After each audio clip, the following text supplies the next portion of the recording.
Guys, welcome back to Southern Extreme TV. Thank you so much for hanging out with me on my channel. Today we're going to be talking about the Osight X red dot.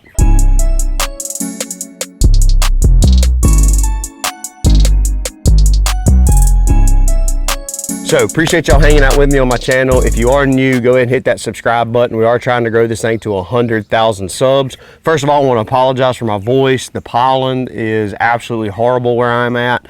So I'm basically dying right now. So I apologize for the nasally sound in my voice, but the show must go on. So we're going to be talking about the Osight X today. Now, if you're not familiar with Osight or Olight, basically it's the same company, I believe. One is manufacturing sights, one is manufacturing lights. A lot of people have a large, big experience, I guess, a lot of knowledge with the Olight, but not so much so with the Osight. And I was fortunate enough to be able to get this Osight X out. I've also got one of their other micro red dots as well that we haven't reviewed yet. Still in the process of kind of learning it and seeing where it's best implicated at. But I've been testing out this Osight X for some time and want to kind of dive into what all you get inside the box, what I like about it, what I don't like about it, and why you guys might really enjoy this red dot sight. So first of all, let's dive into what all you get into the box. So first of all, the box is really neatly packaged. Inside of here, it's going to give you an Osight X compatibility chart. So basically it'll tell you all the different brands and models that sight will mount to. And basically this sight is an RMR footprint. So if you have a pistol that is cut for an RMR footprint, then this Osight X will fit to that. Now their more micro version, I think, is like an RMR or RMSC or something like that, where it's a more compact footprint, and typically you see down in your more compact pistols, which that's a separate video. So this one is an RMR footprint. Packaging is really nice. It comes out with this really nice detailed layout. Inside of here, you can tell now that obviously the sight's not in there because I've got it already mounted up to a pistol that I'm going to show you guys. But basically over here in this padded foam, you get the red dot. You also get the charging housing, which I'll dive into that in here in just a little bit and tell you more about that. And then over here, you just get a series of charging cables. You get, this is just more cables. And then here is one thing that I really liked about the sight is it actually comes, if I can get it out of here, it actually comes with different screws. So I'm gonna set this box over to the side. So you get 4 different screw patterns, which is big because not every, even though its pistols are cut, may be cut with RMR footprint, doesn't necessarily mean that they're all threaded to the exact same.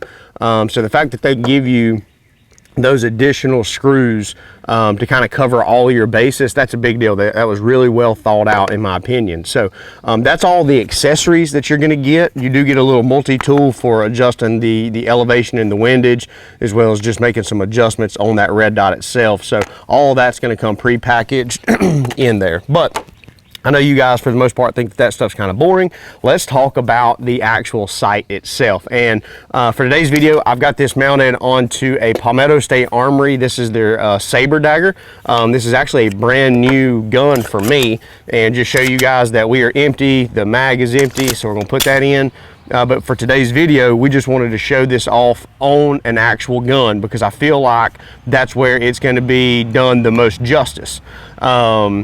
Right off the bat, my first initial impression of the red dot is the glass and the housing is very large.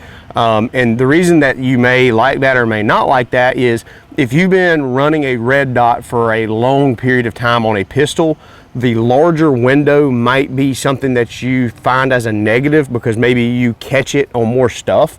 However, if you're somebody who enjoys going to the range, shooting a lot, maybe you're new to red dots being on pistols, or maybe you just want that larger sight window or sight picture, then this is going to separate itself from all the other red dot and RMRs out there on the market, in my opinion, because the window is so large. That's the one thing that I really enjoyed and really liked just out of the box with this thing.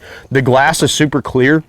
One thing that I was worried about with this being a relatively budget red dot is I was worried that there would be a kind of hue or a glow in the lens where maybe you know, it wasn't necessarily clear. I've seen that with some of the cheaper, more budget red dots that are out there on the market. Is even though you've got the red dot itself, you do run into this kind of almost like you're wearing sunglasses, and where that presents a problem is in lower light conditions where you're trying to pick up your target. You can still see the dot really well, but you struggle seeing what you're actually shooting at. But with a clear glass like this Osight X offers, you don't really have that issue. So kudos to them for doing that.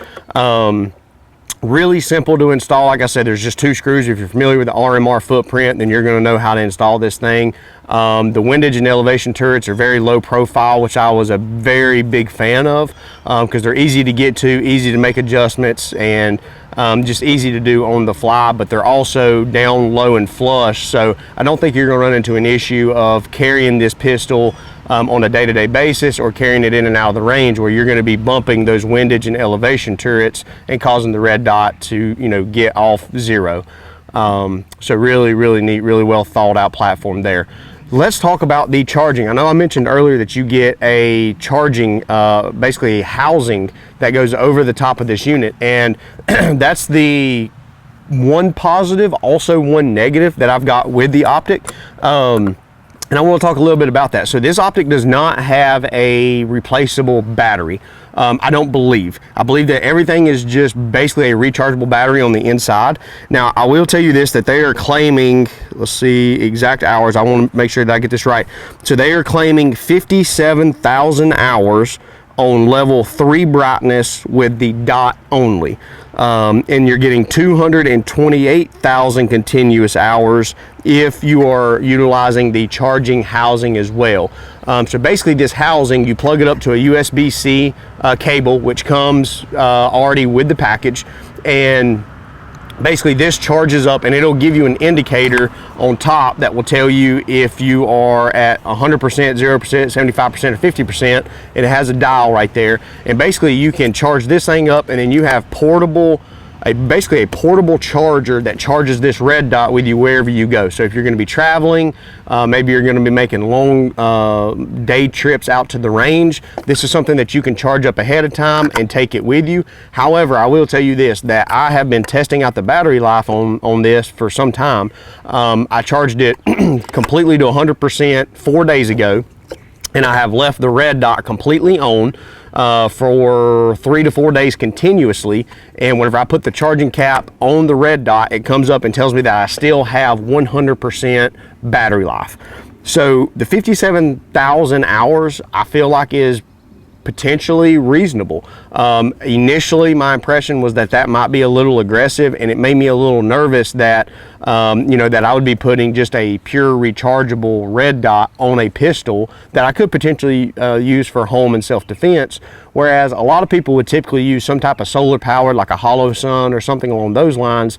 Even though those are solar powered, I still would not have an issue running this sight as an EDC or for some type of home defense. So really neat, thought out way to charge this little unit. And it's really cool because there's nothing else really like that out there in the market. Now, if you're somebody who is also like me, maybe that could be a negative that you've got on this optic. Where a lot of red dots are starting to shine in the industry is on shotguns, and specifically people that are going and hunting with shotguns. You know, a lot of turkey hunters. I'm a big turkey hunting guy, and this sight would be fantastic on a shotgun for a multitude of reasons. One of which being that you have 3 different reticle options. You got the dot, you have a circle with a dot, and then you just have a halo circle as well. So you can run through those 3 options in this optic. And the majority of people running a shotgun, they like that either halo circle, or they like that circle with the dot in the middle. So it sets up perfect for a shotgun. You also have the ability to add these multiple Picatinny rail adapters. You have one that is an elevated riser mount, which in my opinion, this is designed to go onto an AR-15 platform where you need that red dot elevated a little bit higher off the comb of the rifle. And then you've got a more low profile setting here, which is what you would typically see on a shotgun. But I would be a little concerned, and only until I had a lot of hours behind this to know and feel confident that my red dot is not going to burn out and run out of battery in the field. That's the one thing that I would be horrified about in the turkey woods, would be that my battery in my red dot dies and I don't have a way to charge it, or if I have to charge it, I have to put this cover over the top of it, and when the cover is over the top of the optic cannot be used. So that is one negative. However, if this thing will truly run 57,000 hours on a single charge, then that is way more hours than what I can get out of a single turkey season. And I should be able to very confidently charge this optic one time to 100%, turn it on, put it onto my shotgun, and roll with it. So we're still in the testing area. That just could be something that maybe you want to keep in mind. Right now, I don't think it's going to be an issue because, again, the testing that I've been doing, the battery life seems to be really, really good. So for the most part, out of the box, the quality, the build, the fit, the finish, the clarity, I am really, really impressed with this optic. One thing I want to talk about is the MSRP of this thing. So the one thing that to me is going to separate this is you get a full lifetime warranty. So that's kind of the step one. If I'm looking at buying an optic, in my opinion, that's over $50 in value, is in today's standards, a lifetime warranty is somewhat expected. So you are going to get a lifetime warranty with this optic, and the MSRP on Osight's website is $229. However, if you go over to Amazon, which there'll be a link down in the description, you can find this Osight X for around $183. So about $30 to $40 under typical MSRP on their website, which is somewhat standard when you're starting to look at those type materials. You'll see it listed on their website for X amount, and then usually when they're selling them on Amazon or wholesale from distributors, usually it's $20 to $40 less than what they have it advertised on their website. So around $180 optic, and you get all of this stuff included. Now, you do not get these Picatinny rails that they were kind enough to send out, and mainly we're gonna be running this potentially on some ARs or on a shotgun down the road once I do some more verifying and testing with this red dot that the battery life will do exactly what I want. Then I think this could be a fantastic fit for a shotgun. Now, you do have, I forgot to mention, with the brightness settings, you do have the ability to put this into a auto dimming mode, and basically what that means is you don't have to manually adjust the brightness levels on this optic. The optic will automatically sense the amount of available light in your surroundings, and it will auto dim or brighten that reticle to be the perfect amount of, I guess, brightness for what you're going to be doing. I have been testing that over the last 2 or 3 days, from early morning bright sun all the way to turning all the lights off in my house and going through like I'm doing a sweep of the house, and the automatic dimmer does a really, really good job. So for the most part, I was excited that it was, for the most part, very accurate with the level and the sensitivity of what I was needing. If you're somebody that does not like that feature, you can take it out of there and you can put it into manual mode, where whenever you turn it on, whatever brightness setting you got it set at, it will maintain that brightness level until you manually hit the plus button or the minus button, which is located on the side, to roll through the different brightness or dimness. I don't know if that's a word, dimness. The different brightness levels, whether it be less bright or more bright. So I think they did a really good job of thinking through this. I've been shooting this on this Palmetto State Armory saber dagger for some time, and for the most part, it's held 0. I've not had to make any. Once I got it dialed in, I've probably shot 100 to 150 rounds through it, and I have not had to adjust 0 whatsoever.